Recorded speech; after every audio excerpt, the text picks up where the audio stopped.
हमारा जो टॉपिक है वो निपुण भारत मिशन का जो विकासात्मक लक्ष्य है इसके बारे में कि क्या क्या आयाम हो सकते हैं। जैसे कि निपुण की जो फुल फॉर्म बताई गई है कि समझ के साथ पढ़ना और संख्या ज्ञान जो है हमारा उसके अंदर प्रवीणता लाना, उसके हेतु एक राष्ट्रीय पहल निपुण का ही फुल फॉर्म है। और इसी आयाम को पूरा करने के लिए जो मुख्य जो बिंदु हमारे दिए गए कि शारीरिक विकास, सामाजिक और भावात्मक और नैतिक विकास और संज्ञानात्मक विकास, ये हम आज आपके सामने प्रेजेंट कर रहे हैं कि इनमें क्या क्या आयाम है और क्या क्या इसके लक्ष्य हैं। तो सबसे पहले अगर हम बात करें शारीरिक विकास की, जैसे कि आप सब जानते हैं कि एक स्वस्थ शरीर में ही एक स्वस्थ मस्तिष्क का निवास होता है।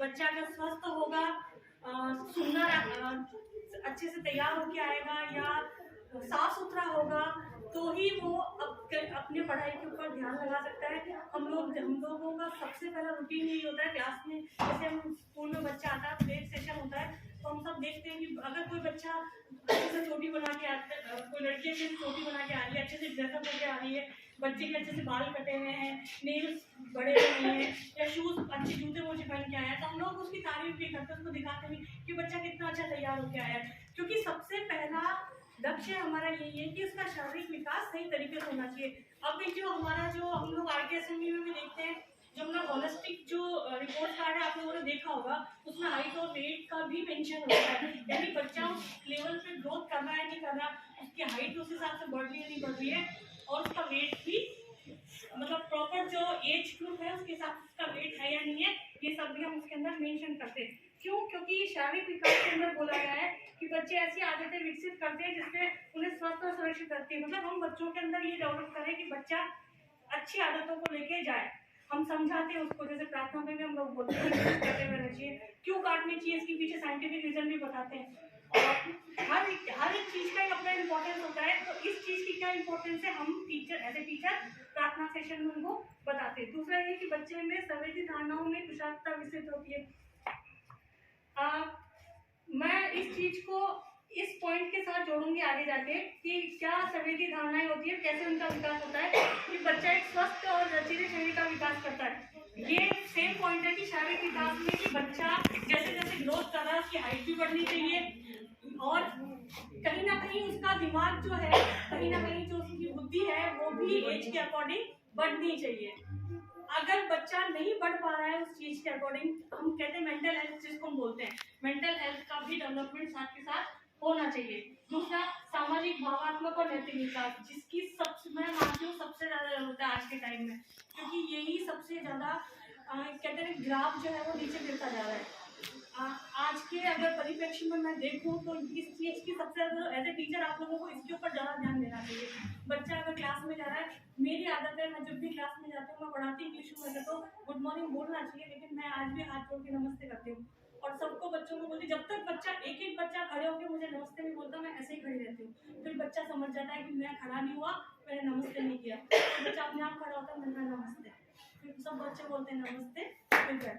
क्यों? क्योंकि ये जरूरी है, ये चीज उनके अंदर आना जरूरी है। और इसका भी साइंटिफिक रीजन है, हम सबको पता है कि हाथ जोड़ने से क्या होता है, एक्यूप्रेशर पॉइंट्स होते हैं। तो आप साइंस को जोड़िए इसके साथ, या आप अपने धर्म के साथ जोड़िए, या आप इसके हेल्थ के साथ जोड़िए, या किसी के साथ भी जोड़िए, लेकिन ये चीजें बहुत ज्यादा जरूरी है। क्यों? बच्चे भावात्मक बुद्धि विकसित करते, यानी अपनी भावनाओं को समझने और प्रतिनिधित्व करने की क्षमता, सामाजिक मापदंडों के प्रति सकारात्मक प्रतिक्रिया देते हैं। यानी जैसे कि मैडम ने बताया कि आप अगर उनको आप करके बोलेंगे तो बच्चा भी आपको वापस आप करके बोलेगा ही बोलेगा। अगर आप उनको एक बार डांट के मतलब गलत शब्दों का प्रयोग करके अगर उनको बोलेंगे तो बच्चा कहीं ना कहीं अपने दिमाग में बैठा देगा कि ये मैडम जो है मेरे को इसी तरह से बोलती है, इससे दूर रहो, वो दूरी बना लेगा। हमको तो सबसे पहले उसका दोस्त बनना है, हमको उसका सबसे पहले उसकी माँ बनना है। अगर मैं लेडी टीचर हूँ तो मैं सबसे पहले उसकी माँ बनूंगी। मतलब एक बच्चा अगर आपके गले लगकर अगर रोता है, अपनी घर की परिस्थितियाँ बताता है, अपनी घर की मजबूरियाँ बताता है, या अपने बारे में कुछ भी बताता है, इसका मतलब आप सफल हो गए, आपने उसको दिल जीत लिया, आप उसकी माँ बन गए। और माँ बन गए तो ही आप उसको आगे सिखा सकते हो कि क्या करना है, उसको क्लास में कैसे बिहेव करना है, स्कूल में कैसे बिहेव करना है। अगर वो स्कूल में बिहेव करना सीख जाएगा तो निश्चित तौर पे एक अच्छी सोसाइटी का निर्माण करेगा, और एक अच्छी सोसाइटी का निर्माण करेगा तो एक अच्छे देश का निर्माण वो करेगा, क्योंकि बच्चा है। तो कहते हैं कि बच्चे ही हैं जो हमारे भारत का भविष्य है। तो ये पॉइंट सबसे इम्पोर्टेंट है। बच्चे उत्पादक कार्य और सेवा के प्रति सकारात्मक दृष्टिकोण विकसित करते हैं कि उनको पता होना चाहिए कि अगर मैंने ये चीज करी, जैसे शाबाशी, मैं इसको पुनर्मनन से भी जोड़ूंगी कि अगर बच्चा, हम लोग हमेशा कहा जाता है कि पॉजिटिव फीडबैक दो बच्चों को। आप कभी भी किसी भी कार्यपत्रक में कभी सिग्नेचर करते हैं तो हमेशा मना करते हैं कि नेगेटिव फीडबैक नहीं देना है, पॉजिटिव फीडबैक देना है। पॉजिटिव फीडबैक से ये होता है कि बच्चा समझ जाता है कि भाई मैंने इतना सा तो अच्छा किया, लेकिन अगर मैं ऐसा करूंगा तो इससे भी ज्यादा अच्छा हो जाएगा। ये चीज उसके कैरेक्टर्स में भी आती है, ये चीज उसके स्टडीज में भी आती है। बच्चे अपने आसपास के प्राकृतिक वातावरण के प्रति सकारात्मक सोच विकसित करते हैं। जो क्लासरूम में वहाँ जहाँ बैठा है, जैसे हम लोग बोलते हैं कि देखा जाता है आमतौर पे, आप लोग भी देखते होंगे क्लास में कि अगर हल्का सा ही पल्ला भी रख जाए किसी के तो वो यूं मारने पे आ जाते हैं दोनों बच्चे। मेरे साथ अधिकतर होता है। क्लास में क्या होता है कि बच्चा निकल रहा है, निकलते निकलते अगर ऐसे हल्का सा हाथ का आ गया तो वो मारने पे दौड़ते। तो मैं वहाँ पे उनको समझाती हूँ, मैंने कहा जब तुम दो आपस में बैठे हुए बच्चे जो साथ में बैठ रहे, दिन रात तुम साथ में बैठते हो, साथ में खाना खाते हो, अगर तुम दोनों ही आपस में प्यार से नहीं रहोगे तो आगे जाके कैसे तुम एक अच्छे गांव के अंदर अच्छे निवासी बनोगे, अच्छे पड़ोसी बनोगे, या अच्छे तुम लोग नागरिक बनोगे। ये चीज वहीं से शुरू होती है कि हो गया कोई बात नहीं, आप उसको कह भी सकते हो कि भाई थोड़ा सा दूर होकर देख जा। छोटी छोटी चीजें हैं, बहुत छोटी छोटी चीजें, अगर आप उसके अंदर सुधार करते चले तो डेफिनेटली ये जो आपका पॉइंट है वो आप उसको अचीव कर लेंगे। तीसरा, संज्ञानात्मक विकास की बच्चा अवलोकन और तार्किक होने के माध्यम से आसपास की दुनिया को समझते हैं। हाँ, कोई भी टॉपिक अगर आपने दे दिया तो उसको बच्चे को फ्री छोड़ दो कि ये, जैसे मैं इंग्लिश सब्जेक्ट पढ़ाती हूँ तो मेरे को ग्रामर के छोटे छोटे टॉपिक्स हैं, तो मैं बहुत दिक्कत आती है किसी भी टॉपिक को पढ़ाने के लिए। तो मेरी ज़्यादा से ज़्यादा ये रहती है कि मैं क्लासरूम सब्जेक्ट जो होते हैं उनको ज़्यादा यूज में लूँ, क्योंकि बच्चा उनसे ज़्यादा फेमिलियर है। मैं बताऊँगी कि अगर मैंने बता दिया एफिल टावर तो उनको नहीं समझ में आएगा कौन सा एफिल टावर, क्या तो उसकी लंबाई, क्या वो कहाँ, वो उनको नहीं समझ में आ रहा। बजाय इसके कि मैं बताऊँ कि ये टेबल है, इस टेबल को अगर बॉल तुमने नीचे रख दी तो वो अंदर हो गया, बॉल इसके ऊपर रख दी तो वो ऑन हो गया। अगर मैं इन चीजों को यूज में लूँ और उन्हीं से बच्चों को बताऊं कि अब तुम मुझे करके बताओ क्लास में जितने भी ऑब्जेक्ट्स हैं कि इन चीजों से करके आप कैसे इस टॉपिक को मेरे को समझा सकते हैं। तो बच्चे बड़े मजे से करते हैं, खुद बैठ जाएंगे कुर्सी पे, चेयर पे बैठ जाएंगे तो बोलते हैं I am sitting on the chair. तो बच्चा उस चीज को समझ रहा है, तार्किक रूप से उसको समझ रहा है, उस चीज को जो टॉपिक आपके पास है उस चीज को समझ के वो आगे बढ़ रहा है। तो बच्चे मात्राओं, आकारों और मापों के साथ भाषा और साक्षरता के माध्यम से दुनिया को पहचानने के लिए गणितीय समझ और क्षमताओं का विकास करते हैं। जैसे कि निपुण भारत का हमारा टॉपिक इसमें मेन ये दिया है कि उन्होंने गणितीय जो संख्या जो है, बुनियादी अक्षर ज्ञान जो है उसमें प्रवीणता लाना, कि बच्चा किसी भी संख्या को, जैसे मैं क्योंकि साउथ की बातें चल रही थी, मैं चुपचाप बैठी थी, मेरा सिर में दर्द हो रहा था। मैं साउथ में पली हूँ क्योंकि मेरे पापा नेवी में थे, तो मैंने तेलुगु भाषा ही सीखी है। तो मैं व्यक्ति रेंडू मूडू नालू सीख के आई थी वहाँ से।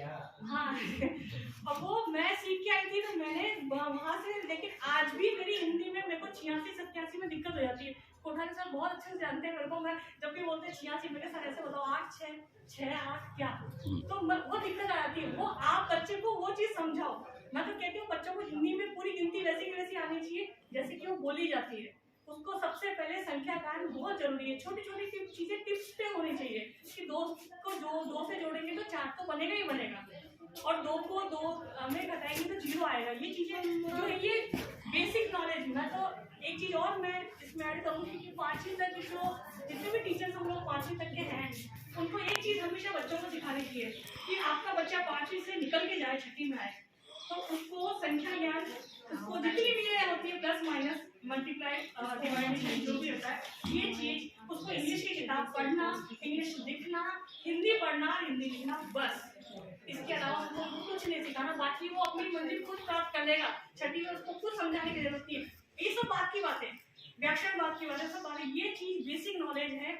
आज यहीं पे कमी आ रही है, बच्चा नहीं पढ़ पा रहा है। इंग्लिश में मैं आज भी 8th क्लास में पहला जो सेशन होता है मेरा, फर्स्ट जो पार्ट होता है ABCD लिखने से होता है, क्योंकि नहीं समझ पा रहे हैं, ABCD नहीं समझ पा रहे हैं, बहुत ही दूर की बात है।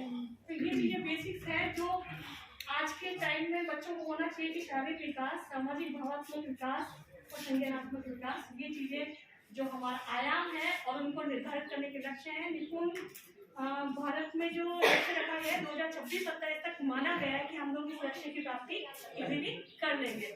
Thank you.